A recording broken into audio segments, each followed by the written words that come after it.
नमस्कार, खबरें झारखंड में स्वागत है आपका। मैं हूं रियाज आलम। समाचारों में आगे बढ़ने से पहले ये संदेश। देश के कई हिस्सों में कोरोना संक्रमण तेजी से फैल रहा है। हमारी अपील है कि आप सतर्क रहें और 15 से 18 वर्ष के किशोरों सहित अन्य लोगों के टीकाकरण में मदद करें। कोरोना वायरस के नए स्वरूप ओमिक्रॉन से चिंता बढ़ी है। सुरक्षित रहने के लिए कृपया 3 सरल उपायों का पालन अवश्य करें। मास्क पहनें, 2 गज की सुरक्षित दूरी बनाए रखें, हाथ और चेहरा साफ रखें। कोविड से संबंधित किसी भी जानकारी और मार्गदर्शन के लिए राष्ट्रीय हेल्पलाइन नंबर 011-2397-8046 और 1075 पर संपर्क करें। और अब खबरें विस्तार से। देश में पिछले 24 घंटे में कोविड-19 के 44,877 नए संक्रमितों की पहचान की गई है, जबकि इस दौरान 1,17,591 संक्रमित स्वस्थ भी हुए हैं। केंद्रीय स्वास्थ्य मंत्रालय के अनुसार देश में कोविड के 5,37,045 सक्रिय केस शेष हैं।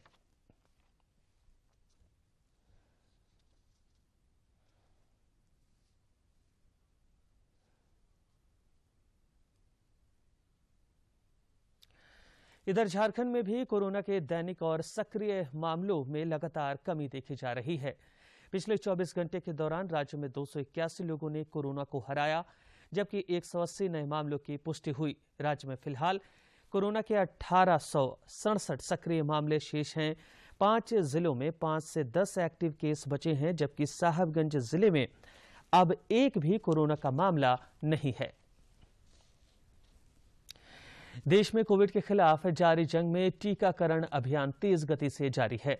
केंद्रीय स्वास्थ्य मंत्रालय के अनुसार देश में अब तक 1,72,81,49,447 से अधिक कोविड रोधी टीके लगाए गए हैं।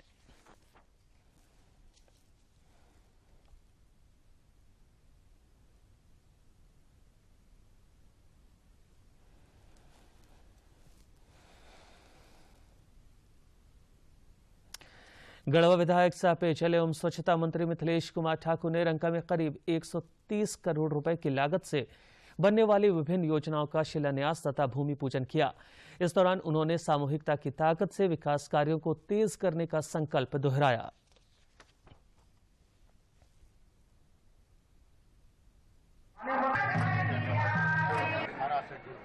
और पूरे देश के साथ कंधे से कंधा मिलाकर चल सकें, ऐसी कामों को किया जा रहा है। और इसमें हमारे विभाग के सभी जो भी हमारे प्रशासनिक अधिकारी हैं, चाहे वो मुख्य सचिव से लेकर जिले के जिलाधिकारियों से लेकर प्रखंड विकास पदाधिकारी और जो भी निर्माण विभाग के हमारे अभियंतागण हैं, सभी लोग एक साथ जुट गए हैं कि हमें राज्य को विकसित राज्य बनाना है।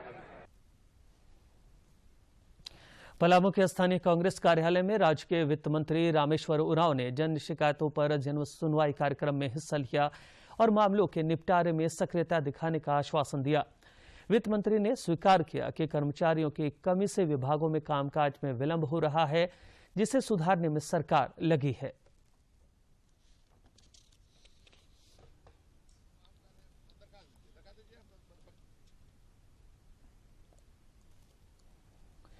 जामताड़ा में विधायक इरफान अंसारी के आवासीय परिसर में जिला कांग्रेस पार्टी का कार्यकर्ता सम्मेलन एवं सदस्यता अभियान आयोजित किया गया, जिसमें कृषि मंत्री बादल भी शामिल हुए। इस दौरान उन्होंने कहा कि झारखंड में 15 लाख नए सदस्य बनाने का लक्ष्य है। कृषि मंत्री ने कहा कि सरकार किसानों के हित में काम कर रही है और उनके 50,000 रुपए तक के ऋण की माफी कर दी गई है। उसके लिए हमने सेल बनाया है और जितना भी चीज़ें हमने रिटर्न लिखी है, और अभी हम जब सर्किट हाउस जाएंगे संबंधित पदाधिकारी को दूरभाष पर या फिर वो जिला मुख्यालय में मौजूद होंगे तो बुलाकर आज ही निर्देश दिया जाएगा और उसको तब तक फॉलो अप किया जाएगा जब तक कि उसके समस्या का समाधान नहीं हो। छत्तीसगढ़ के बीजापुर में नक्सली हमले में शहीद शांति भूषण तिर्की का पार्थिव शरीर आज रांची लाया गया, जहां बिरसा मुंडा हवाई अड्डे पर उनके अंतिम दर्शन के लिए लोगों की भीड़ उमड़ पड़ी तथा पूरा एयरपोर्ट भारत माता की जय के नारों से गूंजने लगा। बाद में शहीद के पार्थिव शरीर को सीआरपीएफ कैंप ले जाया गया, जहां राज्यपाल रमेश बैस और मुख्यमंत्री हेमंत सोरेन सहित सीआरपीएफ और पुलिस के आला अधिकारियों ने उन्हें श्रद्धांजलि अर्पित की।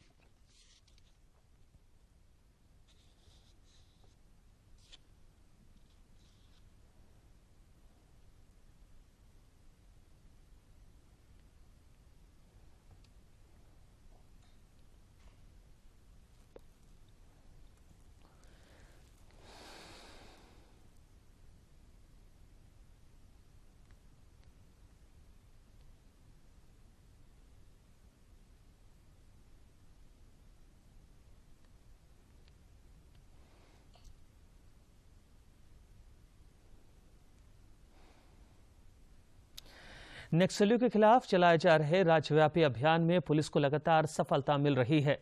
पश्चिमी सिंहभूम जिले में सुरक्षा बलों ने पूर्व विधायक के अंगरक्षकों की हत्या मामले में 9 माओवादियों को गिरफ्तार किया है। जिले के पुलिस अधीक्षक अजय लिंडा ने बताया कि गिरफ्तार नक्सलियों के पास से हथियार और कारतूस समेत अन्य सामानों की भी बरामदगी हुई है।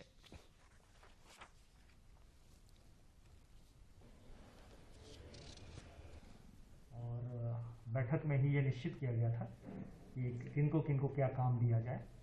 उसमें सबसे बड़ी है कि एक बेला पंचायत के पूर्व मुखिया हैं जो उस दिन प्रोग्राम में थे और वो पूर्व एमएलए के बगल में बैठे हुए थे। कुजरी केराई को ये जिम्मेदारी दी गई थी कि आपको सुनिश्चित करना है कि पूर्व विधायक उस दिन प्रोग्राम में आए अपने अंगरक्षकों के साथ और उसको जानबूझ के लेट कराना है और वो लेट किए। इधर खूंटी पुलिस और आतंकवाद निरोधक दस्ता ने मुरहू थाना क्षेत्र के कुमारडी से पीएलएफआई के 2 लाख के इनामी नक्सली को गिरफ्तार किया है।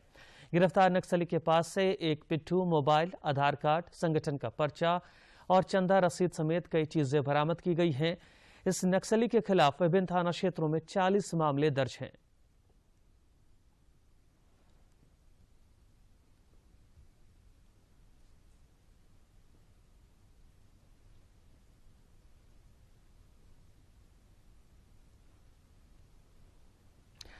आज विश्व रेडियो दिवस है। इस वर्ष विश्व रेडियो दिवस का थीम रेडियो और विश्वास है। करने के लिए हर वर्ष 13 फरवरी को रेडियो दिवस मनाया जाता है। ये दिवस रेडियो की उस अनूठी शक्ति की भी याद दिलाता है जो दिल को छूती है और दुनिया के हर कोने से लोगों को एक साथ लाती है। इस वर्ष विश्व रेडियो दिवस की थीम है रेडियो और विश्वास। रॉयटर्स के हाल के सर्वेक्षण में आकाशवाणी सबसे अधिक विश्वसनीय ब्रांड के रूप में उभरा है। इस अवसर पर आकाशवाणी आज सुबह 9:30 बजे से 10 बजे तक 102.6 मेगाहर्ट्ज पर एफएम रेनबो पर आधे घंटे के ओपन फोरम का आयोजन कर चुका है। विश्व रेडियो दिवस के अवसर पर आज हम आपको जमशेदपुर की ऐसी शख्सियत से मिलवा रहे हैं जिनके पास 1957 से लेकर 2018 तक के बने हुए रेडियो सेट की म्यूजियम है। जमशेदपुर के उलियान में रहने वाले Chinmay Mahato guide international radio listeners club Jamshedpur के संस्थापक सदस्यों में से एक हैं और उनके पास 1957 से लेकर 2018 तक के बने हुए रेडियो सेट की म्यूजियम है। चिन्मय महतो बताते हैं कि उनके पास अभी 300 के आसपास रेडियो सेट उपलब्ध है। संग्रहालय में करीब 1957 से लेकर 2018 तक बना हुआ हर एक प्रकार का, हर एक मॉडल का रेडियो सेट यहाँ रखा हुआ है। लाहौर नगरी में रेडियो मैन या रेडियो सम्राट के रूप में मशहूर चिन्मय महतो को बचपन से ही रेडियो सुनने का शौक था और वो नियमित श्रोता के तौर पर बराबर प्रसारकों को कार्यक्रम के संबंध में अपनी प्रतिक्रिया भी भेजा करते थे। उन्हें रेडियो प्रसारकों से कई तरह के उपहार तथा सर्टिफिकेट भी मिले हैं जिसकी उन्होंने अपने घर में प्रदर्शनी लगा रखी है। बचपन से ही सुनता आ रहा हूँ। आकाशवाणी कोलकाता से लेकर भारतवर्ष में जितने भी रेडियो प्रसारण केंद्र है सभी का प्रोग्राम मैं सुनता हूं और उसका प्रतिक्रिया भेजता हूं, अपना फरमाइश भेजता हूं। रेडियो शिलोन, विविध भारती और ऑल इंडिया रेडियो से सभी से मेरा नाता जुड़ा हुआ है। चिन्मय महतो का मानना है कि रेडियो ज्ञान का एक अद्भुत माध्यम है और प्रधानमंत्री नरेंद्र मोदी के मन की बात कार्यक्रम की लोकप्रियता की वजह से देश दुनिया में फिर से रेडियो का युग लौट आया है। प्रधानमंत्री श्री नरेंद्र मोदी जी ने यहाँ रेडियो स्टूडियो में आके अपना देश की बात बताते हैं तो इसका क्रेज जो है रेडियो के प्रति सभी का बहुत ही आकर्षणीय हो चुका है। रेडियो ने चिन्मय महतो को ज्ञान और सम्मान दोनों ही दिया है जो उन्हें जमशेदपुर में एक श्रोता के रूप में विशिष्टता प्रदान करता है। जमशेदपुर से राजेश कुमार लालदास के साथ मैं दिवाकर कुमार। प्रधानमंत्री नरेंद्र मोदी 27 फरवरी को सुबह 11 बजे आकाशवाणी पर मन की बात कार्यक्रम में देश विदेश के लोगों से अपने विचार साझा करेंगे। लोग नमो ऐप या माईगॉव ओपन फोरम में अपने विचार साझा कर सकते हैं। वे टोल फ्री नंबर 1800-11-7800 पर भी डायल कर हिंदी और अंग्रेजी में अपना संदेश रिकॉर्ड करा सकते हैं। ये फोन लाइनें 24 फरवरी तक खुली रहेंगी। लोग 1922 पर मिस्ड कॉल दे सकते हैं और SMS लिंक प्राप्त कर सीधे प्रधानमंत्री को अपने अनुभव दे सकते हैं। दक्षिण अफ्रीका में FIH प्रो लीग पुरुष हॉकी टूर्नामेंट में कल रात फ्रांस ने भारत को 5-2 से हरा दिया। इसके साथ ही भारतीय टीम की लगातार जीत का सिलसिला टूट गया।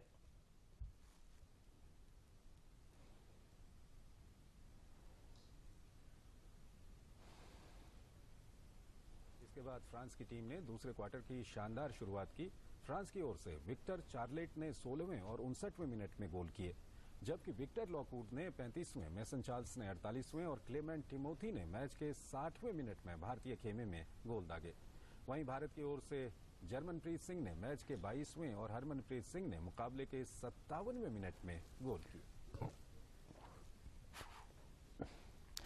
बेंगलुरु में चल रहे IPL मेगा ऑक्शन का आज दूसरा दिन है। नीलामी के पहले दिन 10 टीमों ने कई खिलाड़ियों पर बोली लगाई। बिहार झारखंड से ताल्लुक रखने वाले विकेटकीपर बल्लेबाज ईशान किशन को मुंबई इंडियंस ने रिकॉर्ड 15 करोड़ 25 लाख रुपए की बोली लगाकर अपनी टीम में बरकरार रखा।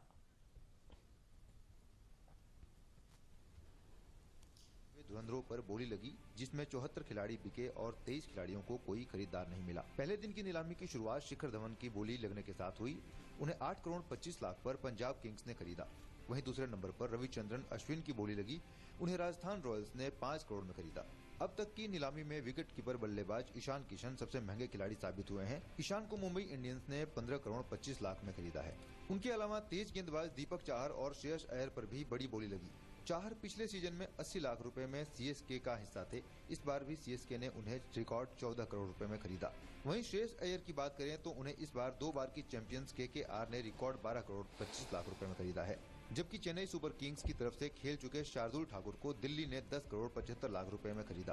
पहले दिन की नीलामी में 23 खिलाड़ी अनसोल्ड रहे। इनमें Suresh Raina, Steve Smith, David Miller, Shakib ul Hasan प्रमुख खिलाड़ी रहे, जबकि 10 खिलाड़ियों को 10 करोड़ या इससे ज्यादा की राशि मिली है।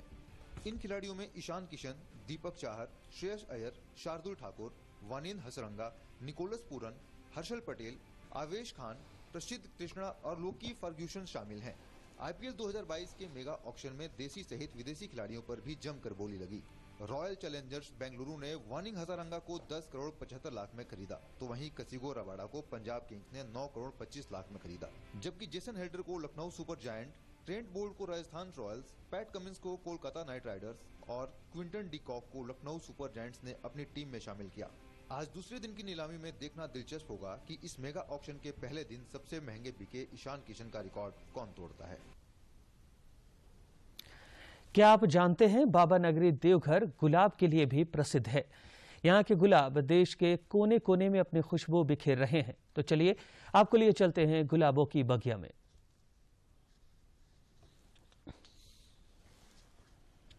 बिहार झारखंड का सबसे बड़ा रोज गार्डन है देवघर का सिन्हा गार्डन। देवघर से महज 3 किलोमीटर की दूरी पर जसीडीह में स्थित गार्डन में हर मूड के लिए गुलाब मौजूद है। यहाँ आपको देशी विदेशी 50 से भी ज्यादा तरह के गुलाब मिल जाएंगे। यहाँ की गुलाब बिहार और झारखंड ही नहीं बल्कि उड़ीसा, असम, बंगाल और दार्जिलिंग सहित कई बड़े शहरों तक अपनी खुशबू बिखेर रहे हैं। दूसरे स्टेट पे भी डिमांड है इसका। ब्लैक में है, ब्लैक लेडी है, उसके बाद जो है सो अमेरिकन प्राइड है, उसके बाद जो है सो इंद्रनील है और बहुत सा हम करीब 500 वैरायटीज का गुलाब है मेरे पास। इस बगिया में पाए जाने वाले गुलाब के नाम कालिंदी, महर्षि, good night, Valentine, Taj Mahal, French perfume, sentimental है। बगिया के मालिक कहते हैं यहाँ हर गुलाब कुछ कहता है। बड़ी लोगों को वो लोग का जो रिलेशन है जहाँ जहाँ दूसरे स्टेट में, तो उन लोग के यहाँ डिमांड होता है कि बाबा धाम का पेड़ा और सिन्हा गार्डन का गुलाब लेके आना। कहते हैं गुलाब में वो सारे रंग हैं जो आपकी जिंदगी में रंग भरते हैं। गुलाबों के बीच इंसान अपनी परेशानी भूल जाता है। तो अगर आप भी तनाव मुक्त होना चाहते हैं तो जरूर आइए गुलाबों की इस बगिया में। और अब कुछ खबर राज्य के विभिन्न जिलों से।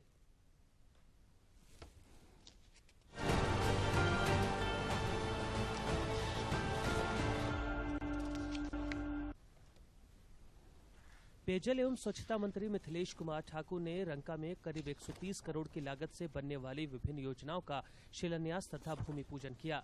इस दौरान उन्होंने सामूहिकता की ताकत से विकास कार्यों को तेज करने का संकल्प दोहराया।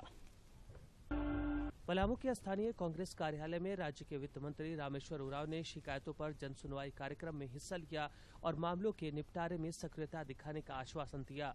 उन्होंने कहा कि राज्य के लोगों की जरूरत के हिसाब से प्लानिंग तय कर कार्य किया जा रहा है। जमशेदपुर समाहरणालय सभागार कक्ष में जिला पर्यटन संवर्धन समिति की बैठक हुई, जिसमें जिले में पर्यटन की संभावनाओं और पर्यटक स्थलों के विकास को लेकर चर्चा की गई। बैठक में विधायक और अन्य जनप्रतिनिधि शामिल हुए। जिला कांग्रेस पार्टी का कार्यकर्ता सम्मेलन एवं सदस्यता अभियान आयोजित किया गया, जिसमें सूबे के कृषि मंत्री बादल भी शामिल हुए। इस दौरान उन्होंने कहा कि झारखंड में 15 लाख नए सदस्य बनाने का लक्ष्य है। जिला कांग्रेस पार्टी का कार्यकर्ता सम्मेलन एवं सदस्यता अभियान आयोजित किया गया, जिसमें सूबे के कृषि मंत्री बादल भी शामिल हुए। इस दौरान उन्होंने कहा कि झारखंड में 15 लाख नए सदस्य बनाने का लक्ष्य है। साहिबगंज में वर्तमान में कोविड संक्रमण का कोई भी एक्टिव केस नहीं है। जिला स्वास्थ्य विभाग की डेली मॉनिटरिंग रिपोर्ट के अनुसार 1 जनवरी 2022 से अभी तक जिला में कुल 1157 मरीज कोविड संक्रमित पाए गए। हजारीबाग के उपायुक्त ने राष्ट्रीय राजमार्ग के अधिकारियों के साथ सड़क निर्माण एवं प्रभावितों के मुआवजा संबंधी विषयों पर समीक्षा बैठक की और आवश्यक दिशा निर्देश दिए।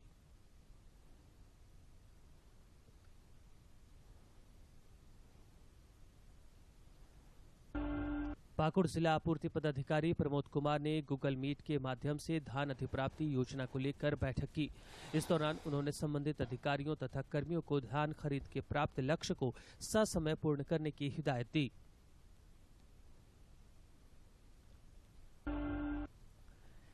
राज्य के सांसद संजय सेठ खिचड़ी विधानसभा क्षेत्र के लाली गांव में आयोजित टुसू मेला सा फुटबॉल टूर्नामेंट में शामिल हुए। इस अवसर पर पूर्व विधायक रामकुमार पाहन समेत अनेक लोग उपस्थित थे। देवघर उपायुक्त ने जिला कोषागार का औचक निरीक्षण कर कार्यों एवं अभिलेखों के संधारण की समीक्षा की। इस दौरान उन्होंने स्थापना से जुड़े भुगतान समेत संबंधित दस्तावेजों की जांच कर अद्यतन स्थिति से अवगत हुए। इसके अलावा उन्होंने रिकॉर्ड रूम का निरीक्षण कर सुरक्षा व्यवस्था से जुड़े विभिन्न बिंदुओं का जायजा लिया। धनबाद में टीकाकरण अभियान अनवरत जारी है। जिले के विभिन्न केंद्रों पर कोरोना टीकाकरण शिविर का आयोजन किया जा रहा है, जिसकी सूची साझा करते हुए उपायुक्त ने सभी पात्र लोगों से अपने निकट के सेंटर पर जाकर वैक्सीन लगवाने की अपील की है।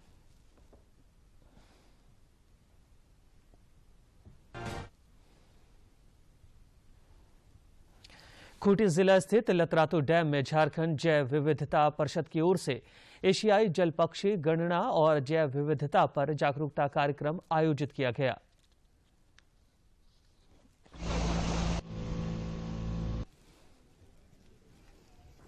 एशियन जल पक्षी जनगणना का जो पूरा एशिया का हर एक जगह में आज की तिथि में उसका जनगणना करता है, जो साइबेरिया से या दूर दूर से 3000 से अधिक किलोमीटर से आते हुए यहाँ पे इस इलाका में अपना 3-4 महीना यहाँ पे रहते हैं। क्योंकि खूंटी के बहुत लोगों की इकॉनमी इस पर डिपेंड कर सकती है।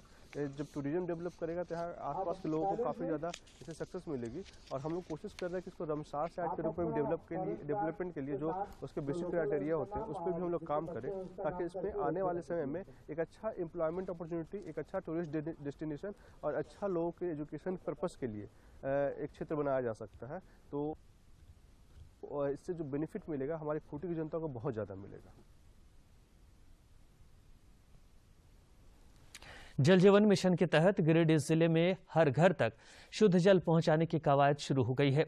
योजना की प्रगति की जानकारी लेते हुए जिले के उपायुक्त ने कार्य में तेजी लाने का निर्देश दिया। जिले में 2500 से ज्यादा गांवों में नल से जल पहुंचाने का लक्ष्य रखा गया है। भारत सरकार की महत्वाकांक्षी नल से जल अभियान को गिरिडीह में उतारने की कवायद तेज हो गई है। योजना की प्रगति की समीक्षा करते हुए गिरिडीह डीसी राहुल कुमार सिन्हा ने बताया कि वित्तीय वर्ष 2024-25 तक जल जीवन मिशन के तहत कुल 2612 गांवों में शुद्ध जल के लिए घर घर कनेक्शन देने का लक्ष्य रखा गया है। 112 राजस्व गांव हैं जहां पर कुल मिलाकर 4,58,000 FHTC functional house hold tap connections को हर एक घर में उपलब्ध कराया जाना है, जिसके लिए 2 वर्षों से प्रक्रिया चल रही है। जिले में जल जीवन मिशन से जुड़े अधिकारियों को वर्षवार लक्ष्य बताया गया है। सिंगल और मल्टी विलेज के आधार पर योजनाएं बनाई जा रही हैं। सरिया प्रखंड में जल मीनार के निर्माण का कार्य जारी है, जिससे 3 पंचायतों को 3000 से ज्यादा लोगों को फायदा होगा। शुद्ध पेयजल की व्यवस्था FHTC के साथ, मतलब शुद्ध पेयजल नल के साथ लोगों के घर में पहुंच जाए। पीने के लिए नल से शुद्ध जल लोगों को मिल सके, इसके लिए जल जीवन मिशन अंतर्गत राज्य भर में कार्य जारी है। इस योजना के धरातल पर उतरने से लोगों के जीवन की मूल आवश्यकता में से एक पानी की समस्या दूर हो सकेगी। दूरदर्शन के लिए गिरिडीह से रमेश प्रभाकर की रिपोर्ट। आजादी के सफर की आज की कड़ी में देखिए वीर बुद्धू भगत और भारत की स्वर कोकिला सरोजिनी नायडू के बारे में।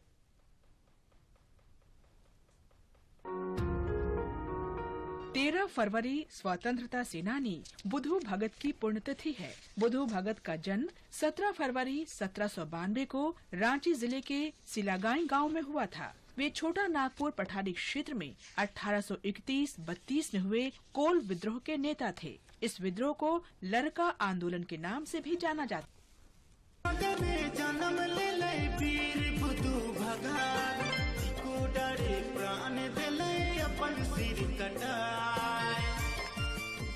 कोल विद्रोह के दौरान बुद्धू भगत ने उन स्थानीय जमींदारों के खिलाफ कोल समुदाय का नेतृत्व किया जो अंग्रेजों के स्वामी भक्त थे। वे जंगलों के संसाधनों को भी बचाना चाहते थे। विद्रोह के दौरान ब्रिटिश सैनिकों ने अंधाधुंध तरीके से निर्दोष लोगों की हत्या की, यहाँ तक कि बूढ़े लोगों, महिलाओं और बच्चों को भी नहीं बख्शा। लोगों को बचाने के लिए बुद्धू भगत अपने 2 बेटों हलधर और गिरधर के साथ अंग्रेजों के खिलाफ संघर्ष में कूद पड़े। वे बड़ी बहादुरी से लड़े, लेकिन कैप्टन इम्पे के नेतृत्व में ब्रिटिश सेना ने उन्हें घेर लिया। वे जानते थे कि क्रूर अंग्रेज सैनिक निर्दोष ग्रामवासियों को गोली मार देंगे। अपने लोगों को बचाने के लिए बुद्धू ने समर्पण का प्रस्ताव किया।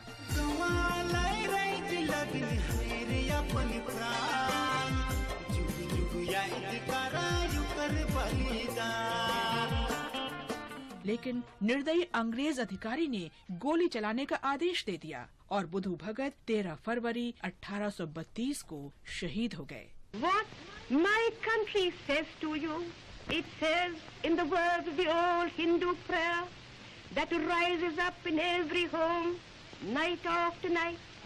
Shanti, Shanti, Shanti, peace, peace, peace. आज हम भारत की स्वर कोकिला सरोजिनी नायडू को भी याद कर रहे हैं। उनका जन्म 13 फरवरी 1879 को हैदराबाद में हुआ था। पहले वे सरोजिनी चट्टोपाध्याय के नाम से जानी जाती थीं। उनकी शिक्षा मद्रास, लंदन और कैम्ब्रिज में हुई। इंग्लैंड में महिलाओं के वोटिंग अधिकार से जुड़े अभियान के अनुभव के साथ वे भारत के स्वतंत्रता आंदोलन की ओर आकृष्ट हुईं। 1898 में वे हैदराबाद लौटी। उसी वर्ष गोविंद राजुलू नायडू से उनका विवाह हुआ। उन्होंने 1920 के दशक में असहयोग आंदोलन में सक्रिय रूप से भाग लिया। 1924 में वे भारत की आजादी के लिए समर्थन जुटाने के लिए दक्षिण अफ्रीका गयीं। 1925 में वे इंडियन नेशनल कांग्रेस की पहली भारतीय महिला अध्यक्ष बनाई गयीं। भारत के स्वाधीनता संग्राम के प्रति जागरूकता बढ़ाने के लिए उन्होंने 1928 से 1929 तक उत्तरी अमेरिका की यात्रा की। भारत लौटने पर ब्रिटिश विरोधी गतिविधियों के कारण उन्हें 1930 से 1943 के बीच कई बार जेल जाना पड़ा। दूसरे गोलमेज सम्मेलन के लिए वे गांधी जी के साथ लंदन गईं। 11 दिसंबर 1946 को संविधान सभा में दिए अपने भाषण में सरोजिनी नायडू ने संविधान के महत्व के बारे में बताया था। A charter that shall restore to our mother still in fetters, her rightful place as a torchbearer of liberty, of friendship, of love, of equity. And she who today still mourns in a house with its roof of snow and its walls of sea will rejoice, relighting her lamp of inspiration, so that once again in history she takes her rightful place, and she will be justified of her children, and her children will be justified of her. 1947 में British शासन से देश की आजादी के बाद उन्हें संयुक्त प्रांत का गवर्नर बनाया गया। वे देश की पहली महिला राज्यपाल बनी। 2 मार्च 1949 को अपनी मृत्यु तक वे इस पद पर रहीं। सरोजिनी नायडू एक सशक्त लेखिका और कवित्री भी थीं। 12 वर्ष की उम्र में ही उन्होंने साहित्य सृजन शुरू कर दिया था। कविताओं की उनकी पहली पुस्तक 1905 में लंदन में प्रकाशित हुई थी। शीर्षक था द गोल्डन थ्रेशोल्ड। वे लेखन में विविध और समृद्ध जीवंत बिंबों के प्रयोग और भारत के भव्य चित्रण के लिए जानी जाती हैं। उनकी दूसरी और सर्वाधिक सशक्त राष्ट्रवादी कविताओं की पुस्तक द बर्ड ऑफ टाइम 1912 में प्रकाशित हुई। उनकी कविता the gift of India British साम्राज्य द्वारा भारतीय माताओं के शोषण की भर्त्सना करती है। उनकी कविताओं का संकलन द सेप्टेड फ्लूट और the father of the dawn शीर्षकों से प्रकाशित है। देश की इस महान सुपुत्री को हमारा नमन।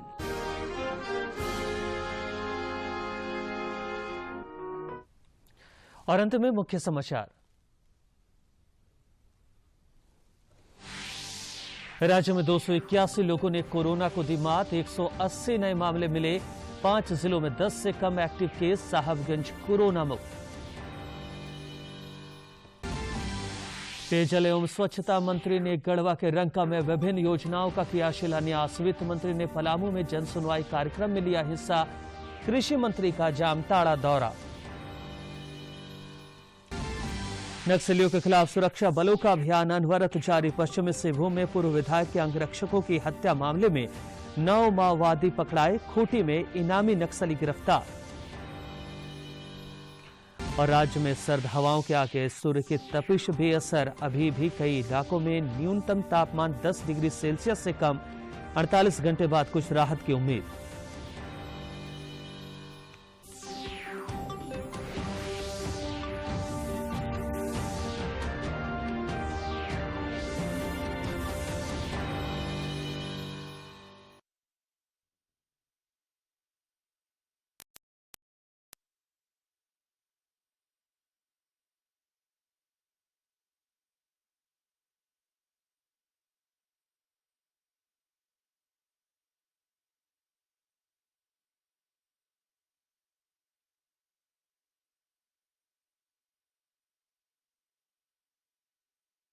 मशरूम कवक अर्थात फफूंद से बना एक मांसल बीजाणु युक्त फलने वाला पिंड है जो प्रायः जमीन के ऊपर पैदा होता है। मशरूम का उपयोग हम भोजन के रूप में करते हैं। ये खाने में स्वादिष्ट होने के साथ साथ सेहत के लिए फायदेमंद भी होता है। इसका इस्तेमाल कई दवाइयों को बनाने के लिए भी किया जाता है। इसमें मौजूद पोषक तत्व हमारे शरीर को कई खतरनाक बीमारियों से बचाते हैं। यही वजह है कि हमारे देश में भी इसकी मांग दिनों दिन बढ़ती जा रही है। अतः मशरूम की बढ़ती मांग को देखते हुए किसानों का रुझान भी इसकी खेती की तरफ बढ़ा है। अपने प्रदेश झारखंड में भी किसान इसकी खेती को तेजी से अपना रहे हैं। मशरूम की खेती के लिए भी मशरूम के बीज की आवश्यकता होती है। इसकी हमारे प्रदेश में बहुत कमी है। यहाँ के किसान इस बीज का आयात अन्य प्रदेशों से करते हैं। ऐसे में मशरूम के बीज की खेती की यहाँ बहुत बड़ी संभावना है। मशरूम के बीज का बाजार यहाँ इतना बड़ा